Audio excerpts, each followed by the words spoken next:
fora bi de dégg naa 1946 la fi ñëw. man dama judd fekk fora bi. nag fàttalikuwuma ko wax dëgg yàlla mais pas yi ñuy recevoir fii daal nay dégg benn paa naan man 1960 laa fi ñëw benn paa naan man 1970 laa fi ñëw c'est pour dire simplement ne fora bi yàgg na fi. yàgg tax kenn ci ñoom fàttalikuwul at mi ñu sanc fora bu Sicap Mbao bile bërëb nag dañuy faral di si jënd ak jaay ay mala waaye saa su nawet dikkee asamaan xiin mu dënnu ndox tuuru njàkkare daldi dikk. situation bi metti la def. dara gi salte na. liggéey bi nga ko war a liggéeyuñ ko xoolal lii démb la taw kenn mënut a toog kenn mënut a taxaw. yow booy dox da ngay jégget. waaw xaw nañu sonn wax dëgg yàlla démb toute la journée taw baa ngi wàcc suñu kaw te matuwaay yi des na quoi vraiment. ay camion ngooñ ak i sareet yu rangsaloo fu ne ñu sanc fa aw gétt suuf su tooy jaxasoo ak i neefere mbalit mi tasaaroo xet bi di gillee fu ne bile bërëb ngir dugg ci nawet faw rekk nga sol ay bot wala nga takki mbuus ci say tànk.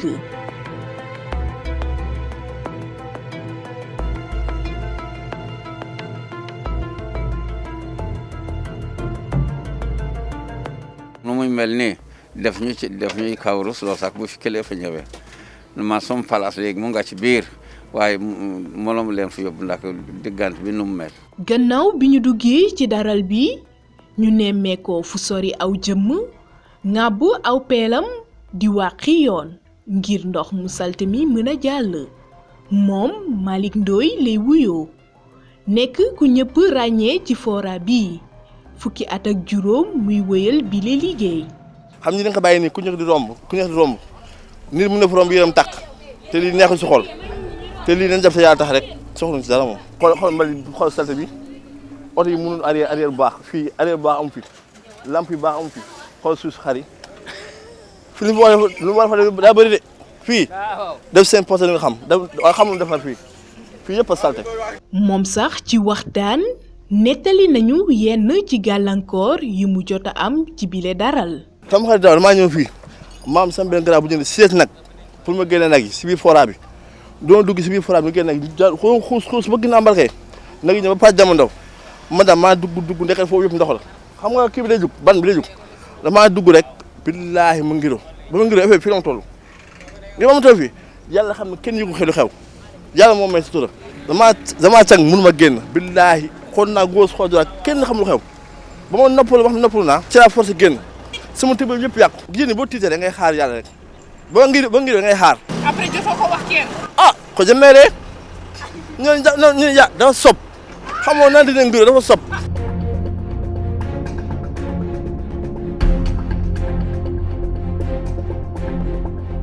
gis client ci nawet bi doon lu jafe léeg-léeg nag ñenn ñëw waaye bu ñu gisee melokaanu daral bi duñu nangoo dugg. client yi moom su ñu nekkee 100 presque 99 bi du ñu nangu dugg si biir daral bi léegi yenn saa da ngay dem nga obligé nga fekk client bi fekk client bi yow lay ñëw di seet nga dab ko si bunt bi mu jaral la yow nga jël sa boto nga jox ko moom mu sol dugg si biir daral bi au lieu nag mu ñëw si bunt bu ndaw bi yow nga obligé yóbbu nag bi si bunt bu ndaw bi nga won ko nag bi. su ngeen d'accord foofu ngeen jënd soo mënul tam mais am na ñi nga xam moom mënoo fekk bu ñu dugg fii moom. bi lépp situation tax yenn ci éleveurs yi yëngu ci fora Sicap Mbao joxañ baaraamu tuuma mairie bi. amuñu kenn ku ñuy ŋaañu ko waaw ko dul mairie bi ndax mënuñoo ñëw fii nii di daggaloo nit di juuti mais gis nga fii nii sa botala may ko waa nu mu mel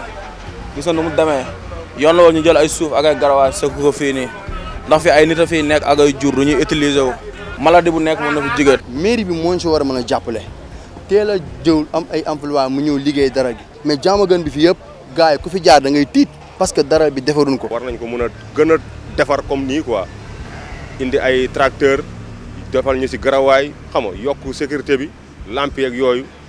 nu mu bu fi gënoon a kii daal bëgg nañ. am na daral yi nga xam ne bu ñu won si télé yi wala ñu gis si réseaux sociaux yi ñu defal li comme boobu fekkee bu tawee ba pare rek ndox bi day génn am canalisation mu dem waaw fekkee kenn du am jafe-jafe ñun ñi nga xam ne ñoom moom jur gi duñu am jafe-jafe jur yi duñu am jafe-jafe loolu lañ sàkk ci gouvernement bi buñ ko mën a def mu defar miiru daral bi mu nayees moom très bien. ana li ndawi mairie tontu ci lu ni mel Malick Dramé directeuru cabinet bu maire Sicap Mbao di ci àddu. fii xar yi di nekk mairie su tabaski amul dafay recouvrer ay taxes parce que ay jaaykatu góoj ñoo fay nekk ay camions ainsi de suite te ñooñu dañuy fay dara mairie bi mais su tabaski bi di waaj a commencé ba tabaski bi ni mu jeexee période boobu yëpp dañuy geler taxes yëpp c'est le ministère moom mooy ñëw en collaboration avec la mairie ñu aménager defar éclairage camions yi fa doon gaare ñu ne leen bu leen fi gaareeti defaral leen lépp pendant cette période là donc mairie day accompagner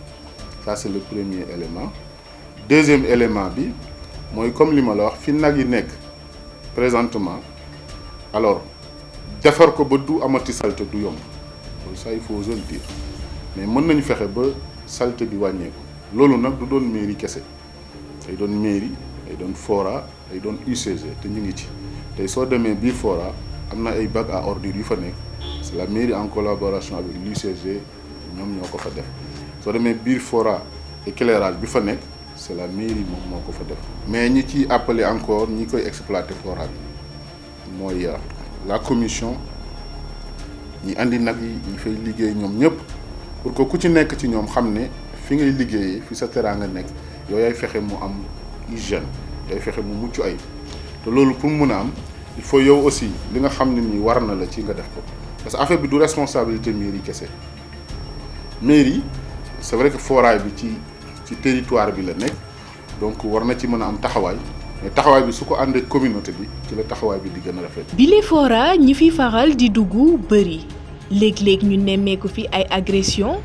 càcc gi mel ni tulleeg Mali. bu bërki dem ba sax am na ku ñu nangu fii 24 millions am fii rek ci gannaaw daral bi. saay yéen dañuy nekk ci biir nit yi nii rek bu ñu gisee buntu rek ñu jaar ci buntu bi ñu jàll loolu mooy indi problème bi. waaw xar yi moom pël yi bi la gars yi jekko ci. éleveurs yi di sàqu kaaraange ngir lu ni mel dakk ba faw. vraiment te fii war na am sécurité te gis nga fi yow doo dox ba gis benn sécurité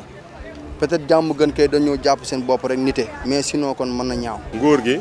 ak ñi nga xamante ne ñu ngi ñuy déglu ñi nga xamante ne ñoo ñu yoral suñu sécurité fii ci point de vente fora ñu ngi leen di ñaaxaat comme ni ñu ko doon defee ñu gën a taxaw nañ gën a ñëw taxaw parce que même bu fekkee ñëw na sax du ñàkk ay affaire agression ak affaire sàcc mais bu ñu fi nekkee dina wàññeeku quand même. naam ay góor ñooy faral di yëngu ci fora Sicap Mbao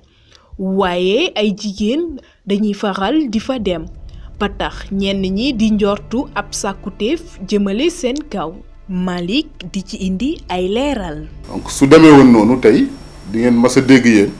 ne fora am na un cas extrême bu tel ou tel figure mu doon vol wala viol wala agression mais je pense que yëgaguñ ci en tout cas bu am yenn ampleur yi ñàkkul nag am na te vraiment su amee aussi matuwaay yi ci war a am yëpp dañu koy jël ànd koog les services de l'ordre parce que il faut aussi au passage ñu remercier la police dañ fay def descente régulièrement en tout cas nous continuons à être beaucoup plus vigilants pour que cas yooyu ñu mën ko limiter de la façon la plus profonde. jafe-jafe yi bëri na waaye daralu Sicap Mbao ëmb na yeneen i yëngu-yëngu bu weesoo njaayum xar wala nag. ñi fi daan seen dool dafa bëri moo tax ma ne entreprise la. bu ñii di yëngu ci lii ña ca des di yëngu ci leneen Mouhamed Sarr di yëngu ci njaayum buum